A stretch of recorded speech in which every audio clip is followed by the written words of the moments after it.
ఒక మిత్రుడు ఒక మంచి మాట షేర్ చేశారు. అది నేను మీతో షేర్ చేయాలనుకుంటున్నాను. విషయం ఏంటంటే, సుఖ దుఃఖాలు కలిసే ఉంటాయి. సుఖం విలువ తెలియాలంటే కష్టం విలువ తెలియాలి. సంతోషం విలువ తెలియాలంటే బాధను చదివి చూడాలి. కష్టం వస్తాయని ముందే భయపడుతూ కూర్చుంటే బతకలేము. తప్పో ఒప్పో ఓ అడుగు వేసి చూడాల్సిందే. ఓటమి పాలైతే ఆ ఓటమిలో మన బలహీనతలు ఏమిటో తెలుస్తుంది. ఒకవేళ మనం గెలిస్తే ఆ గెలుపులో ఏది మనల్ని గెలిపించిందో, మన బలం ఏమిటో మనకు అర్థమవుతుంది.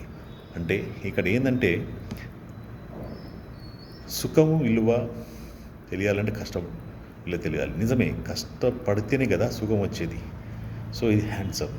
అయితే సంతోషం విలువ తెలియాలంటే దుఃఖాన్ని చవి చూడాలి. సో సుఖ దుఃఖాలు అన్నీ కలిసే ఉంటాయి. కాబట్టి ఈ మాటలు నాకు చాలా బాగా నచ్చినాయి. కాబట్టి నేను మీతో షేర్ చేసుకుంటున్నాను. ఒకవేళ ఈ వీడియో కనుక మీకు నచ్చితే లైక్ చేసి షేర్ చేయండి. Thank you for watching.